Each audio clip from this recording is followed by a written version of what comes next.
नमस्कार दोस्तों, स्वागत है आपका अपने YouTube channel Patel sir UP पर। आज दोस्तों है 21 सितंबर। दैनिक समसामयिकी में हम लोग फूल पत्ती वाली क्लास का रिवीजन करेंगे। आज की इस महत्वपूर्ण क्लास में हम लोग कुमार गौरव सर द्वारा कराए गए 10 क्वेश्चनों का रिवीजन करेंगे, तो साथ ही उन क्वेश्चनों के लल्लन टॉप की भी बात करेंगे।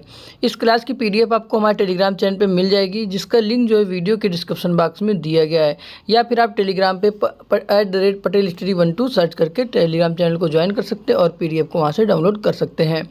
आइए शुरुआत करते हैं आज के पहले क्वेश्चन से। जो हमारा पहला क्वेश्चन है कि हाल ही में पहला आसियान संयुक्त सैन्य अभ्यास ASEX-01N जो है वो कहाँ प्रारंभ हुआ है? तो वो दोस्तों प्रारंभ हुआ है कहाँ पे? इंडोनेशिया में। अगर बात की जाए आसियान की, तो दोस्तों इसमें कितने देश हैं? इसमें दोस्तों देश हैं 11। नवीनतम देश कौन सा है? वो दोस्तों नवीनतम देश कौन सा है? वो है तिमोर लेस्ते। आते हैं अगले पॉइंट पे। जो हमारा अगला पॉइंट है कि आसियान का जो फुल फॉर्म क्या होता है? आसियान का जो फुल फॉर्म है वो है association of south east Asian nation. इसकी स्थापना होती है 1967 ईस्वी में। इसका जो हेड क्वार्टर है वो कहाँ पे? वो है जकार्ता में। इसमें नवीनतम देश कौन सा शामिल हो? दोस्तों 11वां देश है, जो कौन सा है? वो है तिमोर लेस्ते। अगला पॉइंट है 43वां आसियान शिखर सम्मेलन कहाँ पे हुआ है? ये होता है कहाँ पे? इंडोनेशिया में। अगला ईस्ट एशिया समिट का जो आयोजन हुआ है वो कहाँ पे हुआ है? वो भी कहाँ पे हुआ है? इंडोनेशिया में।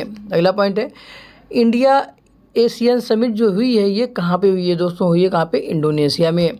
आते हैं अगले पॉइंट पे। अगला पॉइंट हमारा है कि इंडोनेशिया के प्रमुख ज्वालामुखी। तो दोस्तों इंडोनेशिया में mount Sinabung, mount Merapi, mount Krakatoa ज्वालामुखी हैं। अगला पॉइंट है ऑपरेशन सगज। ऑपरेशन सगज जो है दोस्तों इंडियन कोस्ट गार्ड के द्वारा चलाया गया है। अगला पॉइंट है वरुण अभ्यास जो है वो किसके बीच होता है? वरुण अभ्यास दोस्तों होता है वो किसके बीच में? भारत और फ्रांस के बीच में। अगला पॉइंट है साइक्लोन अभ्यास जो है वो किसके बीच होता है? वो दोस्तों भारत और मिस्र के बीच में होता है। अगला पॉइंट है नॉर्डिक एलिफेंट एक्सरसाइज। दोस्तों नॉर्डिक एलिफेंट जो एक्सरसाइज है वह दोस्तों भारत और मंगोलिया के बीच में होती है। आते हैं अगले पॉइंट पे। जो हमारा अगला पॉइंट है एकता अभ्यास। एकता अभ्यास जो है दोस्तों वो भारत और मालदीव के बीच में संयुक्त सैन्य अभ्यास है। अगला पॉइंट है काजिंद एक्सरसाइज। दोस्तों काजिंद एक्सरसाइज जो है वो भारत और कजाकिस्तान के साथ होती है। अगला पॉइंट जो है वो है मालाबार एक्सरसाइज। दोस्तों मालाबार अभ्यास जो ये क्वाड देशों की एक्सरसाइज है। इसमें दोस्तों भारत, जापान, USA और ऑस्ट्रेलिया जो है शामिल है। मालाबार 2023 जो हुई थी ये कहाँ पे हुई? इसका आयोजन दोस्तों ऑस्ट्रेलिया ने पहली बार इसको किया है। अगला पॉइंट है टेलिस्मैन अभ्यास जो है वो कहाँ पे होता है? ये दोस्तों होता है कहाँ पे? ऑस्ट्रेलिया में। अगला पॉइंट है अल मोहद अल हिंदी सैन्य अभ्यास किसके बीच हुआ था? ये दोस्तों भारत और सऊदी अरब के बीच में हुआ है। आते हैं आज के अगले क्वेश्चन पे। जो हमारा अगला क्वेश्चन है कि सर्वाधिक लंबे समय तक अंतरिक्ष केंद्र में रहने वाले पहले अंतरिक्ष यात्री कौन हैं? वो दोस्तों है कौन? सुल्तान अल नयादी। ये कहाँ के रहने वाले? ये रहने वाले हैं UAE के। अगर बात की जाए इनको जो है अंतरिक्ष का सुल्तान भी कहा जाता है। इन्होंने कितने दिन स्पेस में गुजारे? इन्होंने अंतरिक्ष स्टेशन में 186 दिन गुजारने का रिकॉर्ड बनाया है। इनको भेजने वाली कंपनी कौन थी? वो थी फाल्कन 9 रॉकेट द्वारा SpaceX कंपनी ने भेजा था। आते हैं अगले पॉइंट पर। अगला पॉइंट हमारा है चंद्रयान 3। चंद्रयान 3 को LVM-M4 के द्वारा लॉन्च किया जाता है। यह दोस्तों 23 अगस्त 2023 को चंद्रमा के साउथ पोल पर लैंड करता है। जो लैंडर का नाम था वो क्या था? वो था विक्रम। जहाँ पे इसने लैंड किया उसका पॉइंट का क्या नाम हुआ? नाम हुआ शिव शक्ति पॉइंट। दोस्तों इसी दिन से 23 अगस्त को राष्ट्रीय अंतरिक्ष दिवस मनाया जाता है। आते हैं अगले पॉइंट पे। जो हमारा अगला पॉइंट है आदित्य L1।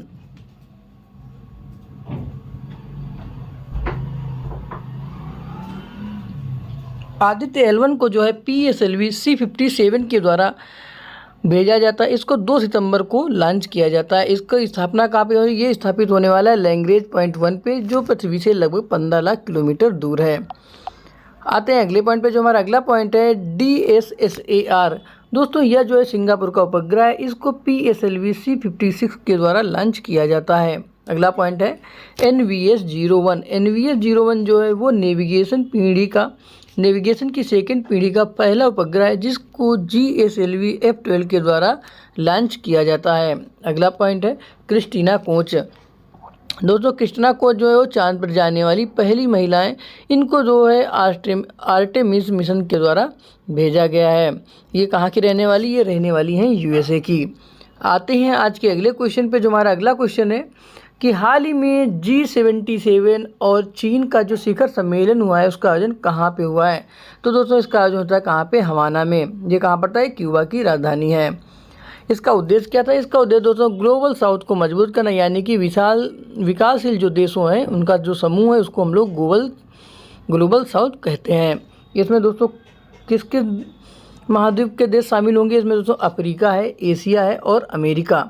इसमें जो विकासशील देशों को शामिल किया गया है।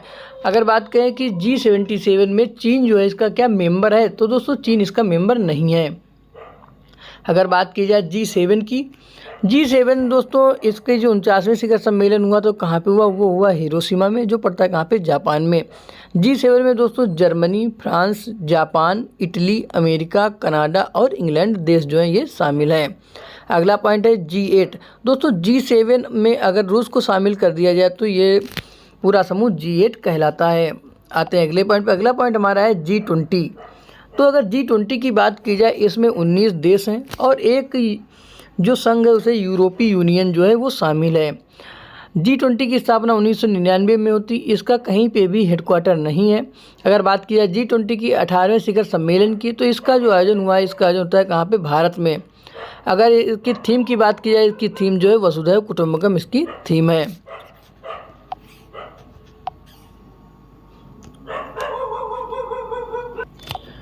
अगला पॉइंट हमारा है वो है G21। दोस्तों G21 में तो G20 के सदस्य देश और एक अफ्रीकन यूनियन को शामिल किया गया, तो टोटल मिलकर G21 बनाता है। अगर अफ्रीकन यूनियन की बात की जाए, इसकी स्थापना 1963 में होती है। इसका जो मुख्यालय है वो कहाँ पे? अदिस अबाबा में है। इसमें कुल कितने देश? इसमें कुल 55 देश शामिल हैं। अगर बात की जाए G77 की, यानी कि G77 की, इसमें अफ्रीका, एशिया और अमेरिकी विकासशील देशों को शामिल किया गया। इसकी स्थापना 1964 ईस्वी में होती है। आते हैं आज के अगले क्वेश्चन पे। जो हमारा अगला क्वेश्चन है, हाल ही में कोविड-19 के बाद में गांधी वॉक का जो आयोजन हुआ है वो कहाँ पे हुआ है? तो गांधी वॉक का आयोजन होता है कहाँ पे? जोहान्सबर्ग में। ये कहाँ पड़ता है? ये पड़ता है कहाँ पे? साउथ अफ्रीका में। अगर बात की जाए इस बार इसका कौन सा संस्करण था? 235वां इसका संस्करण है। इसमें 206 किलोमीटर तक की पैदल यात्रा की जाती है। आते हैं लल्लन टॉप पे। पहला पॉइंट है ब्रिक्स 2023। ब्रिक्स 2023 की जो अध्यक्षता इस बार की वो किसने की? वो की है साउथ अफ्रीका ने। साथ ही अंडर 19 महिला T20 वर्ल्ड कप जो हुआ वो कहाँ पे भी हुआ है? वो भी हुआ है साउथ अफ्रीका में। अगला पॉइंट है, साउथ अफ्रीका में घास के मैदान को क्या कहा जाता है? तो घास के मैदान को कहा जाता है वेल्ड्स। अगला पॉइंट है, केप ऑफ गुड होप जो है वो कहाँ पे है? वो दोस्तों साउथ अफ्रीका में स्थित है, जिसकी खोज दोस्तों बार्थोलोमियो डियाज ने 1488 ईस्वी में की थी। आते हैं अगले पॉइंट पे। अगला पॉइंट हमारा है कि गांधी जी। तो दोस्तों गांधी जी के से संबंधित जो कुछ क्वेश्चन है, पहला है कि गांधी जी वापस कब आए थे? भारत वापस आते हैं कब? 9 जनवरी 1915 को। अगला पॉइंट है, महात्मा गांधी जी को महात्मा की उपाधि किसने दी थी? वो दोस्तों दी थी गुरु रविन्द्रनाथ टैगोर जी ने। अगला पॉइंट है, गांधी जी के जो राजनीतिक गुरु थे वो कौन थे? वो दोस्तों राजनीतिक गुरु थे कौन? गोपाल कृष्ण गोखले। अगला पॉइंट है, गांधी जी ने कांग्रेस की अध्यक्षता कब की? तो दोस्तों इन्होंने 1924 ईस्वी में बेलगांव अधिवेशन में कांग्रेस की अध्यक्षता की थी। अगर बात की जाए इनकी प्रमुख पुस्तकों की, तो पहली जो है वो सत्य के साथ प्रयोग, दूसरी है हिंद स्वराज। ये दोस्तों 2 महत्वपूर्ण बहुत इनकी पुस्तकें हैं। आते हैं आज के अगले क्वेश्चन पे। जो हमारा अगला क्वेश्चन है कि हाल ही में यूजीन डायमंड लीग फाइनल 2023 में पोल वाल्ट में 7वीं बार विश्व रिकॉर्ड बनाने वाले मोडो डुप्लांटिस का संबंध जो है, मोडो डुप्लांटिस का संबंध किस देश से है? तो दोस्तों देश का नाम है कौन सा? स्वीडन। अगर बात की जाए लल्लन टॉप की, तो यूजीन डायमंड लीग में भाला फेंक में नीरज चोपड़ा ने कौन सा पदक जीता था? तो दोस्तों इन्होंने जीता था कौन सा पदक? सिल्वर पदक। अगला पॉइंट है, विश्व एथलेटिक चैंपियनशिप। तो इसका दोस्तों आयोजन कहाँ पे हुआ? आयोजन होता है हंगरी में। इसमें नीरज चोपड़ा ने गोल्ड जीता था। कितना भाला फेंका था? इन्होंने 88.17 मीटर भाला फेंका था। अगला पॉइंट है विश्व शतरंज चैंपियनशिप। इसका आयोजन दोस्तों कहाँ पे हो रहा है? इसका आयोजन हो रहा है बाकू अजरबैजान में। इसमें दोस्तों आर प्रज्ञानंद ने सिल्वर मेडल जीता है। अगला पॉइंट है विश्व बैडमिंटन चैंपियनशिप की। तो इसका जो आयोजन हो रहा है वो हो रहा है कहाँ पे? कोपनहेगन में, जो कि डेनमार्क की राजधानी। इसमें भारत के जो एच प्रणय थे इन्होंने ब्रॉन्ज मेडल जीता है। अगला पॉइंट है विश्व मुक्केबाजी चैंपियनशिप। अगर इसकी मेल की बात की जाए तो मेल इसका आयोजन हो रहा है कहाँ पे? ताशकंद में इसका आयोजन हुआ है। अगर फीमेल की बात की जाए तो फीमेल में इसका आयोजन हुआ है कहाँ पे? भारत में। भारत इसका होस्ट कंट्री था। इसमें भारत ने चार जो गोल्ड है वो जीते हैं। आते हैं आज के अगले क्वेश्चन पे। जो हमारा अगला क्वेश्चन है, हाल ही में भारतीय सेना में शामिल की गई DRDO द्वारा विकसित स्वनिष्क्रिय एंटी टैंक माइंस कौन सी है? तो दोस्तों ये एंटी टैंक माइंस का नाम है विभव। या दोस्तों प्लास्टिक के द्वारा इसका निर्माण किया गया है। अगर बात की जाए, ये जो है 120 दिन के बाद निष्क्रिय होने वाली है। इसका भंडारण कितने दिन तक होने वाला है? तो दोस्तों इसका भंडारण होगा ये भंडारण होता है कब? 10 साल तक। कितने साल तक? 10 साल तक इसका भंडारण किया जा सकता है। अगर बात की इसका निर्माण जो है DRDO और कल्याणी ग्रुप के द्वारा किया गया है। बात करें इस क्वेश्चन के लल्लन टाइप की, पहला पॉइंट हमारा है जल दोस्त। दोस्तों जल दोस्त जो है वो एक एयरबोट है जिसको बेंगलुरु से लॉन्च किया जाता है। इसका काम क्या होने वाला है कि झीलों में खरपतवार को नष्ट करना। अगला पॉइंट है वरुणास्त्र। वरुणास्त्र दोस्तों जो है वो एक हैवी वेट टारपीडो है। अगला पॉइंट है प्रबल। प्रबल जो है लॉन्ग रेंज की पिस्टल है जिसको कानपुर ने विकसित किया है। अगला पॉइंट है प्रचंड। प्रचंड जो है दोस्तों लाइट कॉम्बैक्ट हेलीकॉप्टर है जिसको HAL द्वारा विकसित किया गया है। अगला पॉइंट है नीराक्षी। नीराक्षी दोस्तों पानी में बारूदी सुरंगों का पता लगाने के लिए नीराक्षी को लॉन्च किया गया। अगला पॉइंट है लिसा। दोस्तों AI आधारित जो क्षेत्रीय न्यूज एंकर है वो इसको उड़ीसा द्वारा लॉन्च किया जाता है। अगला पॉइंट है उड़ान ड्रोन जो है किसने लॉन्च किया? दोस्तों इसको लॉन्च किया किसने? इजराइल ने। आते हैं आज के अगले क्वेश्चन पे। जो हमारा अगला क्वेश्चन है, हाल ही में केंद्रीय शिक्षा मंत्री ने ग्रामीण युवाओं के कौशल विकास के लिए स्किल ऑन व्हील्स पहल किसकी सहायता से प्रारंभ की है? तो दोस्तों इसने सहायता किसके लिए? इंडसइंड बैंक की। अगर बात की जाए किसने लॉन्च किया? इसने जो केंद्रीय शिक्षा मंत्री ने यानी कि धर्मेंद्र प्रधान जी ने इसको लॉन्च किया है। अगर बात करें RBI की, दोस्तों RBI की स्थापना यंग हिल्टन आयोग की अध्यक्षता में होती है, जिसमें दोस्तों इसका जो अधिनियम है 1934 का अधिनियम है, इसकी स्थापना 1 अप्रैल 1935 को होती है। अगर बात की जाए RBI के राष्ट्रीयकरण की, तो इसका राष्ट्रीयकरण 1 जनवरी 1949 को होता है। अगला पॉइंट है नेशन फर्स्ट ट्रांजिट कार्ड जो है किसने लॉन्च किया? दोस्तों लॉन्च किया किसने? SBI ने। अगला पॉइंट है इलेक्ट्रॉनिक बैंक गारंटी जारी करने वाला बैंक कौन सा है? वो दोस्तों बैंक है कौन सा? HDFC bank. अगला पॉइंट है मास्टर कार्ड के हेड कौन है? वो दोस्तों मास्टर कार्ड के जो हेड है वो है कौन? रजनीश कुमार। आते हैं आज के अगले क्वेश्चन पे। जो हमारा अगला क्वेश्चन है, हाल ही में 11 सूत्री विकास कार्यक्रम जो है वो कहाँ पे लॉन्च हुआ है? तो दोस्तों ये लॉन्च होता है कहाँ पे? महाराष्ट्र में। कौन लॉन्च करता है? महाराष्ट्र के मुख्यमंत्री एकनाथ शिंदे जी लॉन्च करते हैं। अगर बात की जाए कब लॉन्च होता है, ये दोस्तों प्रधानमंत्री नरेंद्र मोदी जी के जन्मदिन पर यानी कि 17 सितंबर 2023 को ये योजनाएं लॉन्च की जाती हैं। अगर बात की जाए 17 सितंबर 2023 को कौन कौन सी योजनाएं लॉन्च हुई, तो पहली है दोस्तों PM विश्वकर्मा योजना। इसमें दोस्तों पारंपरिक शिल्पकारों को लोन देने की बात कही गई है। इसमें दोस्तों 3 लाख रुपए तक का लोन मिलेगा जिसकी ब्याज दर जो है 5% होने वाली है। इसमें दोस्तों गवर्नमेंट जो है 13,000 करोड़ रुपए का निवेश करने वाली है। इसी दिन दोस्तों लाडली बहना आवास योजना स्टार्ट होती है। ये कौन स्टार्ट करता है? वो करता है कौन? मध्य प्रदेश।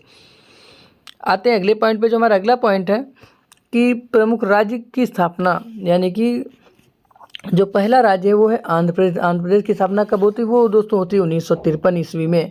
अगला है महाराष्ट्र और गुजरात। महाराष्ट्र और गुजरात की स्थापना होती है 1960 ईस्वी में। अगर बात की जाए नागालैंड जो है 1963 ईस्वी में अलग राज्य बनता है। अगला पॉइंट है पंजाब, हरियाणा और चंडीगढ़, ये दोस्तों 1966 में एक नए राज्य के रूप में उभरते हैं। अगला पॉइंट है हिमाचल प्रदेश दोस्तों 1971 ईस्वी में नए राज्य बनता है।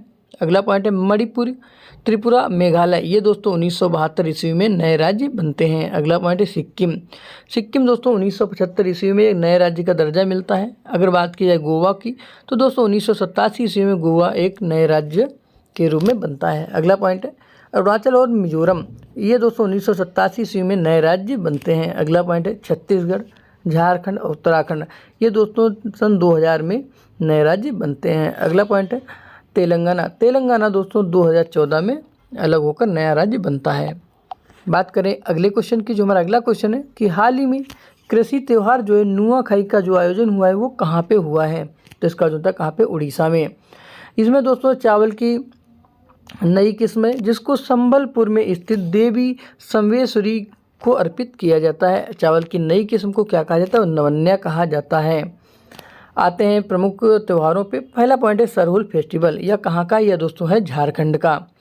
अगला पॉइंट है खारची फेस्टिवल, खारची फेस्टिवल दोस्तों त्रिपुरा का फेस्टिवल है। अगला पॉइंट है धानु यात्रा पर्व, यह दोस्तों उड़ीसा में मनाया जाता है। अगला पॉइंट है लोसर फेस्टिवल, लोसर जो है लद्दाख का प्रमुख फेस्टिवल है।